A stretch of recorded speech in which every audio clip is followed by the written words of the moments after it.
नमस्कार, स्वागत है आपका। मैं हूं आपके साथ दिनेश अवस्थी। उत्तर प्रदेश में चुनावों की समय जैसे जैसे करीब आता जा रहा है, वैसे वैसे उत्तर प्रदेश की राजनीति में बदलाव भी देखने को मिल रहे हैं। और सबसे बड़ी बात यह है कि जो राजनीतिक हालात पल पल में बदल रहे हैं, वो वाकई देखने वाले हैं। और इसकी वजह भी है, और इसकी एक सबसे बड़ी वजह है गठबंधन। गठबंधन को लेकर के सारे दल, जिसमें BJP, Congress, Samajwadi party, Bahujan Samaj party और तमाम जो छोटे दल उत्तर प्रदेश में जो राजनीति में अपनी पकड़ रखते हैं और अहम भूमिका चुनावों में निभाते हैं, सभी गठबंधन को लेकर के टेंशन में हैं। और गठबंधनों को जो लगातार कोशिश की जा रही है कि कैसे करके छोटे दलों को अपने साथ लाया जाए, बड़े दलों के साथ जुड़ा जाए। तो ये तमाम रस्साकसी अभी उत्तर प्रदेश की राजनीति में चल रही है। तो वहीं अगर सत्ता पक्ष बीजेपी की बात करें, तो सत्ता पक्ष की बीजेपी इस बार फिर से सत्ता में वापसी के लिए खुद उसके लिए एक चुनौती, बड़ी चुनौती बनी हुई है। क्योंकि इस बार जैसा माना जा रहा था कि एक बड़ा विपक्ष रहता है, आमतौर पर समाजवादी पार्टी को माना जा रहा था, लेकिन जिस तरह से प्रियंका गांधी ने उत्तर प्रदेश की राजनीति में एंट्री की, उसके बाद से जो सियासी समीकरण हैं वो बदल रहे हैं। क्योंकि वोट अगर कहीं भी कटता है तो वो सीधी सीधी बात है कि बीजेपी का वोट कटेगा, और इसको लेकर बीजेपी चिंता में है। तो वहीं अब बीजेपी के विकास और हिंदुत्व का जो मुद्दा है, उसके साथ पूरी तरह से मैदान में जाने की कोशिश में है। छोटे छोटे दलों को लेकर साथ चलने की भी कोशिश में है। कांग्रेस की बात करें तो प्रियंका गांधी की सक्रियता से जो सियासी समीकरण बदले हैं, उसके बाद से अब कयास ये लगाए जा रहे हैं कि कांग्रेस समाजवादी पार्टी से गठबंधन करने की जुगत में है। तो वहीं अगर समाजवादी पार्टी की बात करें तो वहां जयंत चौधरी से भी उनके साथ जिस तरह से गठबंधन चल रहा है, उसमें एक खलल ये पैदा हो गई है कि जैसे ही जयंत चौधरी की जो मुलाकात अभी कुछ ही दिनों में बीजेपी के नेताओं से हुई, तो अखिलेश यादव की भी चिंताएं बढ़ गई हैं। हालांकि कल ही अखिलेश यादव ने राजभर की पार्टी से गठबंधन कर लिया है, उसका फायदा उसे मिलेगा, लेकिन जयंत चौधरी की जिस तरह से बीजेपी से मुलाकातें चल रही हैं, उससे उनको नुकसान लग रहा है। अब बात कर लें बहुजन समाज पार्टी की, तो बहुजन समाज पार्टी भी अपने एक जो कोर वोट बैंक रहा है, जो दलित वोट बैंक रहा है, उसको बरकरार करने की कोशिश में है, जुगत में है। ब्राह्मण कार्ड बहुजन समाज पार्टी पहले ही खेल चुकी है, उससे उसको कितना लाभ मिलेगा। तो ये तमाम जो राजनीति में उत्तर प्रदेश में जिस तरह से गठबंधन को लेकर के कवायद चल रही हैं, वो एक सबसे बड़ा मुद्दा है। और आज हम इसी विषय पर चर्चा करने वाले हैं कि आखिर क्या अब उत्तर प्रदेश की सियासत गठबंधन पर आकर ही टिक गई है, गठबंधन के भरोसे ही है। इसी विषय पर आज चर्चा करेंगे। चलिए मेहमानों से आपका परिचय कराते हैं। हमारे साथ शौकत अली हैं, नेता समाजवादी पार्टी से, राजीव उपाध्याय बहुजन समाज पार्टी से, अंशु अवस्थी प्रदेश प्रवक्ता कांग्रेस से, और दिनेश दुबे नेता बीजेपी से। सभी मेहमानों का बहुत बहुत स्वागत है हमारे इस खास कार्यक्रम में। सबसे पहले मेरा सवाल शौकत अली जी आपसे है। इस बार समाजवादी पार्टी बदली बदली लग रही है। ना तो यादवों को ज्यादा लेकर आगे चल रहे हैं फ्रंट पर, ना मुस्लिमों की बात समाजवादी पार्टी के मुंह से निकल रही है। एक टेंशन जयंत चौधरी ने और बढ़ा दी है, वो बीजेपी नेताओं से जाकर के मुलाकातें कर रहे हैं। किस तरह से अब समाजवादी पार्टी अपने कुनबे को ही साध पाएगी, बचा पाएगी? और दूसरी तरफ से खबर यह भी आ रही है कि कांग्रेस चाहती है कि फिर से एक बार अखिलेश और कांग्रेस साथ साथ आए। देखिए दिनेश जी, सबसे पहली चीज है, समाजवादी पार्टी का कोई भी इधर दल के लोग कहीं भी नहीं गए। ये जो भी मैसेज है मुझे लगता है पूरी तरह निराधार है। और पहली बात, आज कुनबे की तो कुनबा साथ ना होता तो मुझे लगता सत्ता पक्ष डरना रहा होता। सत्ता पक्ष के अंदर ये भय हो गया है कि समाजवादी पार्टी फिर से वापस आ रही है, और उत्तर प्रदेश की जनता बार बार इस बात का मैसेज देने का काम करती है कि समाजवादी पार्टी लगातार काम करती आई है, उत्तर प्रदेश की जनता में विश्वास जता चुकी है और अब वापसी करने वाली है सत्ता में। लेकिन आपने ओम प्रकाश राजभर से तो गठबंधन कर लिया, लेकिन ओबीसी को छोड़ दिया। अगर अगर ओबीसी मुस्लिम वोट बैंक खींच ले गए तो आपके लिए तो दिक्कतें ज्यादा बढ़ेंगी। देखिए, उत्तर प्रदेश मुसलमानों को ये बात अच्छे से पता है कि ओवैसी को कौन लाया है। ओवैसी जी आए नहीं, उनको यहाँ बुलाया गया है। और जब भी तमाम स्टेटों में चुनाव हुए हैं, जहाँ जहाँ चुनाव हुए उनको वहाँ बुलाया जाता है, निमंत्रण देकर बुला लिया जाता है कि आप ध्रुवीकरण करने का काम करिए। रही बात राजभर जी की, देखिए जब राजभर जी भारतीय जनता पार्टी की सत्ता में थे और उनके साथ थे तो बार बार वो उत्तर प्रदेश की सरकार को आईना दिखाने का काम कर रहे थे। लेकिन इतने प्रचंड से भारतीय जनता पार्टी जीती थी तो वो वो आईना देखना नहीं चाह रही थी। अब क्योंकि वो सच्चाई बार बार बता रहे थे, सच्चाई सुन नहीं पा रहे थे, तो उन्होंने उनका साथ छोड़ने का काम किया। वो बार बार इस बात को दोहराते थे कि उत्तर प्रदेश की जनता आपसे नाराज है, आप उत्तर प्रदेश की जनता के साथ गलत कर रहे हैं, आपकी गलत नीतियों से तमाम उत्तर प्रदेश के लोग परेशान हो रहे हैं, त्रस्त हो रहे हैं। लेकिन भारतीय जनता पार्टी मदमस्त से थी, क्योंकि एक प्रचंड बहुमत से जीती थी, इसलिए वो सुनना नहीं चाहती थी। अब जब उनसे दूर हुए हैं तो जाहिर सी बात उनको एक बड़ा नुकसान होगा भारतीय जनता पार्टी। लेकिन जिस तरह से समाजवादी पार्टी को लेकर एक बात कही जा रही कि अखिलेश यादव समझौता तो कर लेते हैं, पार्टी के साथ गठबंधन कर लेते हैं, लेकिन सीटें किसी को ज्यादा नहीं देना चाहते और इसी को लेकर के पेच फंस रहा है। नहीं तो अभी तक समाजवादी पार्टी के साथ 2-3 पार्टियां और जुड़ जाती। दिनेश जी, मैं आपके चैनल पे बैठ के एक बात कहना चाहता हूँ, मैं बहुत विश्वास के साथ कहना चाहता हूँ, अभी आचार संहिता नहीं लगी है, बहुत सारे दल इंतजार में बैठे हैं कि आचार संहिता लगने दीजिए, हम जवाब देने का काम करेंगे। भारतीय जनता पार्टी की जो भी गलत नीतियां हैं तो जवाब देने के लिए समाजवादी पार्टी का साथ देने का काम करेंगे। थोड़ा सा इंतजार करिए, तमाम दल खड़े हुए हैं और उनका भी नंबर लगा हुआ है, बस डेट बाई डेट उनकी भी ज्वाइनिंग होती रहेगी। चलिए, अच्छी बात है। अंशु अवस्थी जी, जिस तरह से कांग्रेस को लेकर बात करें, पहले यह माना जा रहा था कि उत्तर प्रदेश में एक तरफ योगी आदित्यनाथ, दूसरी तरफ एक बड़ा चेहरा, बड़ा विपक्ष के तौर पर अखिलेश यादव को देखा जा रहा था।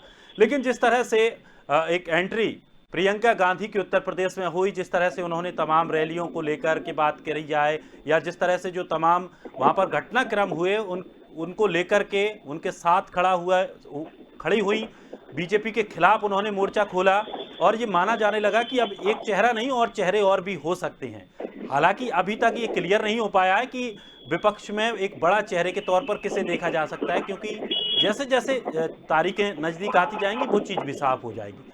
खबर ये आई थी कि अखिलेश यादव के साथ समझौते की जुगत में लगी हुई है कांग्रेस। कांग्रेस समाजवादी पार्टी के साथ जाना चाहती है, जिससे कि जो पूर्वांचल का क्षेत्र है उसको एक मजबूती प्रदान की जा सके। उत्तर प्रदेश का जो चुनाव है बहुत ही ऐतिहासिक होने जा रहा है। आप देखिएगा इससे अप्रत्याशित परिणाम मिलेंगे, क्योंकि लगातार उत्तर प्रदेश में घटनाएं बढ़ती चली गई, लगातार उत्तर प्रदेश में अपराध बढ़ता चला गया। विपक्ष के नाम पर कौन बोल रहा था? अगर कोई बोल रहा था तो कांग्रेस पार्टी खड़ी थी, श्री राहुल गांधी जी खड़े। तो आज के दौर में लोगों ने उत्तर प्रदेश में कांग्रेस पार्टी को विकल्प मान लिया है, और आने वाले समय में आप देखिएगा जिस तरीके से प्रियंका गांधी जी ने प्रतिज्ञाएं की हैं उत्तर प्रदेश के लोगों के लिए, यहाँ 20 लाख सरकारी नौकरियों की बात हो, या उत्तर प्रदेश में जो बेटियां हैं उनको स्कूटी मिले, स्मार्टफोन मिले, किसानों का कर्ज माफ हो, तो इस मामले में पूरे उत्तर प्रदेश के लोगों को एक बात बहुत भरोसा है कि कांग्रेस पार्टी जो वादा करती है उसे पूरा करती है। समाजवादी पार्टी की सरकार थी 2012 में, इसलिए गई, इसीलिए गई, लोगों को याद है, भूले नहीं। लेकिन उसके बाद फिर आपने गठबंधन ही किया था। उस अपराध को, उस बेरोजगारी को बढ़ाने का काम किया। तो उत्तर प्रदेश का जनमानस हर एक चीज से भली भांति वाकिफ है। अब आप निश्चिंत रहिए, उत्तर प्रदेश में एक बड़ा चेहरा प्रियंका गांधी जी के रूप में मिल चुका है। बहुजन समाज पार्टी के बारे में तो आप जान ही रहे हैं, गाँव में चर्चा है, लोग कह रहे हैं कि बहुजन समाज पार्टी का कोई मतलब बचा नहीं। तो सपा और भाजपा को लोगों ने देख लिया है। लोग चाहते हैं कि उत्तर प्रदेश में उसी तरीके से विकास आगे बढ़े जो विकास आज से 32 साल पहले छूट गया था। कांग्रेस पार्टी पूरी मजबूती से संगठन पर काम कर रही है। हम अपने कार्यकर्ताओं को प्रशिक्षण भी दे रहे हैं, और विपक्ष के नाते हम लड़ाई भी लड़ रहे हैं। आप देखिए हाथरस की घटना में कौन खड़ा था? प्रियंका गांधी जी खड़ी। दूसरे विपक्ष के नेता तो सिर्फ ट्वीट पर खेल रहे थे। जब कोरोना की महामारी थी, लाखों लोगों को हमने ऑक्सीजन पहुंचाई, ऑक्सीमीटर पहुंचाए, दवाओं 10 लाख दवाओं की किट प्रियंका गांधी जी ने बांटी। उस समय दूसरे विपक्ष के नेता लंदन में बर्थडे मना रहे। तो लखीमपुर के समय आप देखिए, तो लगातार जिस तरीके से कांग्रेस पार्टी काम कर रही है, हमें पूरा भरोसा है कि उत्तर प्रदेश की जनता ने अब मन बना लिया है, कांग्रेस की सरकार उत्तर प्रदेश में बना। चलिए, कोई भी भारतीय जनता पार्टी हर मोर्चे पर विफल है। चलिए, दिनेश दुबे जी भी हमारे साथ बने हुए हैं बीजेपी से। दिनेश जी, बीजेपी के लिए क्या अब वाकई में सत्ता में बने रहना भी एक अब चुनौती बन गई है? क्योंकि जिस तरह से, दिनेश जी आप तक मेरी आवाज पहुंच रही है? चलिए, दिनेश दुबे जी से हम पुनः जुड़ेंगे। मैं टीम से कहूंगा कि उन्हें जल्द से जल्द जोड़ने का प्रयास करें। राजीव जी हमारे साथ बने हुए हैं। राजीव जी, अभी अभी अंशु जी ने कहा कि ट्विटर वाले नेता हो गए हैं कुछ, और मायावती पर यह आरोप लगता रहा है कि मायावती अब कहीं इधर उधर जाती नहीं है, लोगों के बीच में नहीं पहुंच रही हैं, केवल ट्विटर पर राजनीति कर रही हैं। हालांकि एक नया इस बार कार्ड एक बार फिर से दोहराया है बसपा ने। ब्राह्मण कार्ड को साधने की कोशिश की है कि किस तरह से जो सम्मेलन कराए गए, प्रबुद्ध सम्मेलन कराए गए, उनके जरिए ब्राह्मणों को साधने की कोशिश की गई है। लेकिन जो बीएसपी का जो कोर वोट बैंक था वो कहीं ना कहीं छिटक गया है। दिनेश जी, आपको बता दें, 2017 का चुनाव हो या उससे पहले का चुनाव हो, जो विधानसभा स्तर के चुनाव थे, हम अपने मित्र को सुन रहे थे, अवस्थी जी को कह रहे थे कि बहुजन समाज पार्टी जो है अब कहीं दिखाई नहीं दे रही है। आपको अवस्थी जी संज्ञान में डाल दें और साथ में अन्य दलों को डाल दें कि बहुजन समाज पार्टी वोट के मामले में नंबर 2 में अभी बरकरार बैठी हुई है। पिछले गणना को उठा लीजिए हर जनपद वाइज, तो आपको स्पष्ट दिख जाएगा कि बहुजन समाज पार्टी का वोट कहीं नंबर 2 से तीसरे नंबर पे नहीं खिसका है। समाजवादी पार्टी से भी ज्यादा वोट पिछले चुनाव में बहुजन समाज पार्टी को मिला है। पहली बात तो यह स्पष्ट सोच लीजिए। दूसरी चीज, इस चुनाव में जो 2022 का चुनाव होने जा रहा है उसमें दिनेश जी बहुजन समाज पार्टी बहुत भारी मात्रा में वोट लेके आएगी और सीट लेके आएगी। हमारी तैयारी चल रही है, जिस तरह से अवस्थी जी, प्रियंका जी या समाजवादी पार्टी तैयार कर रही है, उस तरह से हमारी भी तैयारी चल रही है।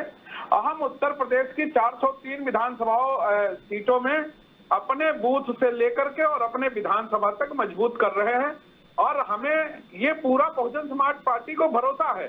जिस तरह से दलितों के ऊपर अत्याचार हुआ है, अंशु अवस्थी जी की एक बात हम मान लें कि बहुजन समाज पार्टी का जो दलित वोट कैडर है वो हमसे खिसक गया है, मैं मान लेता हूं। अगर तो अवस्थी जी ये बता सकते हैं कि इनके साथ कौन सा वोटर है।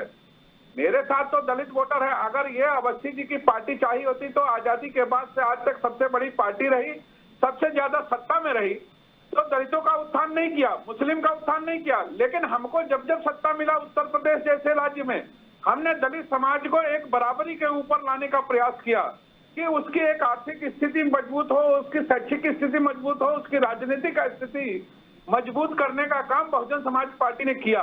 लेकिन कांग्रेस को तो बताना पड़ेगा कि कांग्रेस कौन सा काम करी जिससे दलित समाज का या मुस्लिम समाज का भला हो पाया, और अगर काम कार्य कर दी होती तो बहुत ज्यादा भला हो जाता। पहली चीज। दूसरी चीज, बहुजन समाज पार्टी पूरी तरह से उत्तर प्रदेश के हर कोने में जा रही है और अपने कैडर वोट को समझा रही है, और कैडर वोट हमारा कहीं दिनेश जी नहीं खसका है। 25% वोट हमारा एकदम फिक्स है, और आने वाले चुनाव में हम दलित समाज के साथ साथ ओबीसी समाज को और खास तौर पे ब्राह्मण समाज को, उत्तर प्रदेश के अंदर जिस दिन से योगी जी की सरकार आई है उस दिन से दलित समाज की स्थिति और ब्राह्मण समाज की स्थिति उत्तर प्रदेश में एक जैसी हो गई। जिस तरह दलित समाज के ऊपर अत्याचार हुआ, उसी तरह से चुन चुन करके ब्राह्मण समाज के ऊपर अत्याचार करने का कार्य सरकार करी है, और उसका बदला 2022 के जनवरी, फरवरी, मार्च में जब भी चुनाव होंगे, उत्तर प्रदेश का दलित के साथ साथ ओबीसी समाज, बैकवर्ड समाज, मुस्लिम समाज मिलकर के इनसे लेने जा रहा है। राजीव जी, आपने कहा कि कांग्रेस, बीजेपी, सपा की तरह ही बहुजन समाज पार्टी भी लगातार काम कर रही है, प्रयास कर रही है, हर मुद्दे पर खड़ी है, लेकिन दिखती क्यों नहीं है? कम से कम सुर्खियों में आना जरूरी है, या फिर एकदम कोई ऐसी प्लानिंग है कि एक बड़ा धमाका किया जाएगा? अभी हमने 75 जिलों में अपने प्रबुद्ध वर्ग सम्मेलन के माध्यम से अपने कार्यकर्ताओं से और प्रबुद्ध वर्ग से मिले, सब लोगों से मिले हैं, और आने वाले समय में बहन जी खुद निकलने जा रही है, उनका रूपरेखा कार्यक्रम तैयार हो रहा है।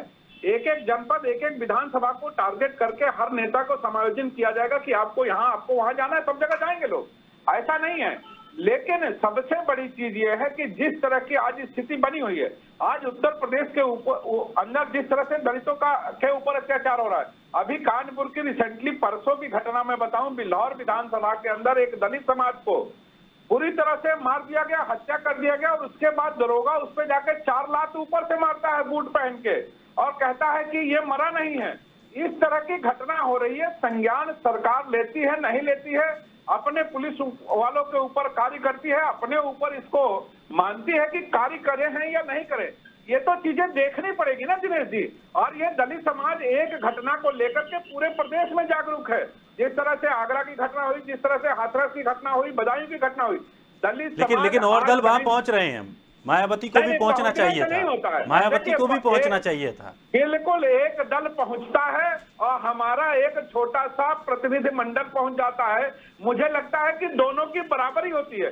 दिनेश जी, जब उत्तर प्रदेश के अंदर बहुजन समाज पार्टी की सरकार होती है और आज की भी सरकार है, आज कार्यकर्ता रोड पे घूम रहा, भारतीय जनता पार्टी का कोई पूछने वाला नहीं है, उसके न्याय संगत कार्रवाइयों को कोई सुनने वाला नहीं है। लेकिन यही जब बहुजन समाज पार्टी की सरकार होती है, एक छोटा और एक अदना सा कार्यकर्ता भी अपने जनता के लिए या अपने कार्यकर्ताओं के लिए या वो प्रदेश के हित के लिए, थाने के हित के लिए, जनता के हित के लिए कार्य जो करता है, चलिए उसमें उसकी पूछ होती है। चलिए राजीव जी, दिनेश द्विवेदी जी भी हमारे साथ जुड़ गए हैं। द्विवेदी जी, जिस आप तक आवाज पहुंच रही है मेरी? मैं इसका जवाब दे देता हूँ जी। बहुजन समाज पार्टी के साथ ही सारी बातें बड़ी बड़ी कर रहे थे। अरे ये बताइए, जब हाथरस की घटना हुई, एक दलित बेटी को रात को 2:30 बजे जलाया गया, कहाँ थी बहन जी? कहाँ थी बहुजन समाज पार्टी? कहीं दिखाई नहीं पड़े। अरे आप दलितों के नाम पर वोट मांगते हैं और उसके बाद सिर्फ पैसा इकट्ठा करने में लग जाते हैं। उत्तर प्रदेश का जो दलित समाज वो समझ चुका है। भारतीय जनता पार्टी ने जो दलित उत्पीड़न अधिनियम था उसको खत्म करने की कोशिश की। उस समय अगर कोई खड़ा था तो कांग्रेस पार्टी खड़ी थी। भारतीय जनता पार्टी सीएआरसी लेकर आई, उस समय कहाँ थे आप? अरे आपको जनता नकार चुकी है। बीजेपी का जो बी टीम है वो बीएसपी बन चुकी है। मायावती जी निकल नहीं पा रही, जो अपने कार्यकर्ताओं, अपने नेताओं की लड़ाई नहीं लड़ पा रहे, वो आम दलित की लड़ाई क्या लड़ेंगे? उत्तर प्रदेश में अगर कोई दलितों की लड़ाई लड़ रहा है तो कांग्रेस पार्टी लड़ रही है।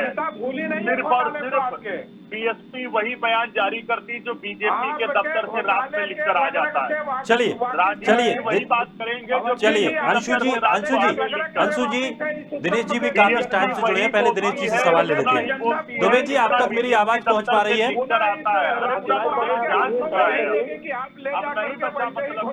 चलिए सवाल करिए। चलिए द्विवेदी जी, जिस तरह से तमाम जो दल हैं एक दूसरे से गठबंधन करने की जुगत में लगे हैं, छोटे छोटे दलों को तोड़ा जा रहा है।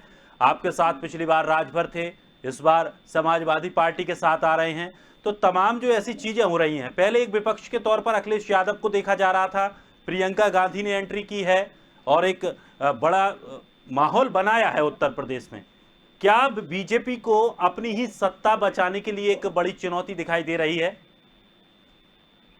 देखिए, ये तो चुनाव का अवसर है, लोकतंत्र में सबको अधिकार है, सभी पार्टी आगे आ रही, अपना अपना बात कहेगी जनता से।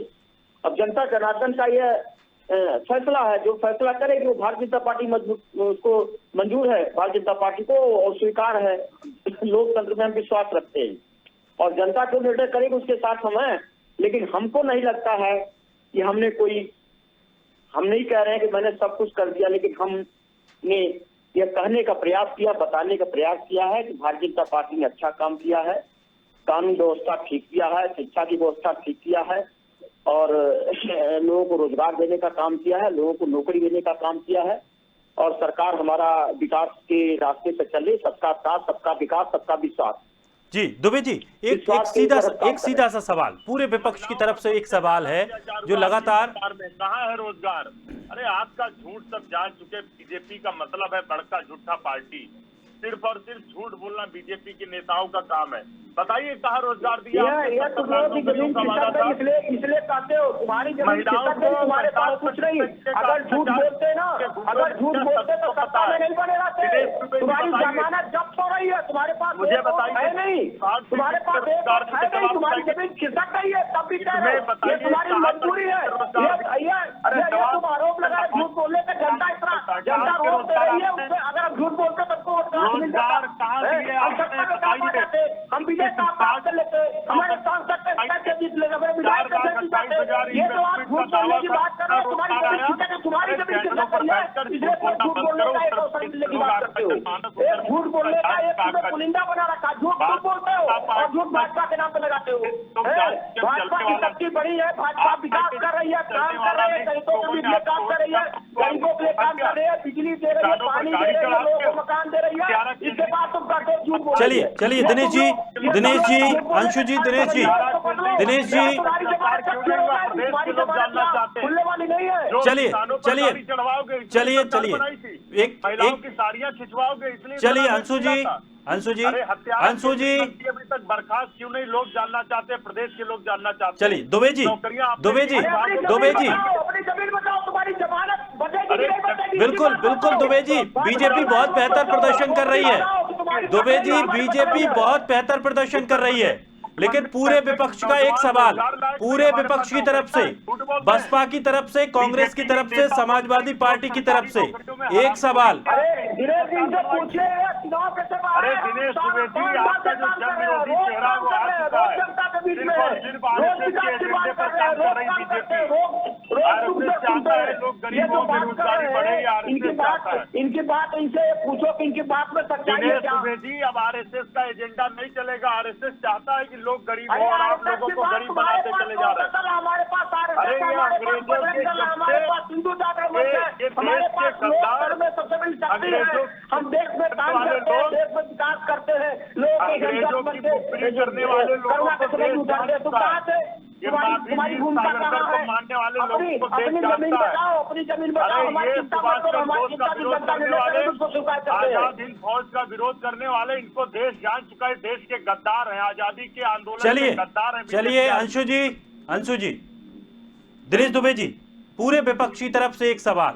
आप चुनावों में जाकर केंद्र सरकार की योजनाएं गिनाते हैं, आप कोई भी योगी आदित्यनाथ के 5 ऐसे काम बता दीजिए जिससे कि ये विपक्ष शांत हो जाए। क्रांतिकारियों उसकी मुखबिरी क्यों की? योगी जी ने कानून व्यवस्था में अंशु जी जवाब सुन लीजिए पहले। योगी जी ने कानून व्यवस्था में नंबर 1 सरकार।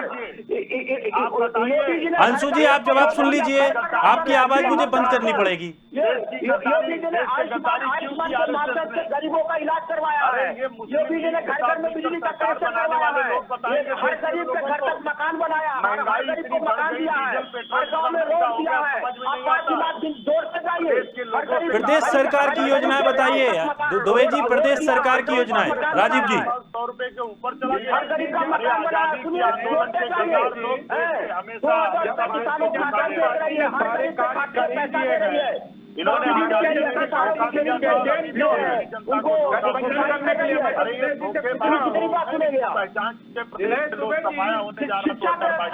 अंशु जी सरकार ने 2022 से उत्तर प्रदेश से भाजपा का सफाया होने जा रहा है। किसी को नौकरी पाने के लिए कहीं रुपया देने की जरूरत नहीं पड़ी है। जिसको नौकरी मिली है उसको ईमानदारी से नौकरी मिली है, बिना पैसा देने के लिए। और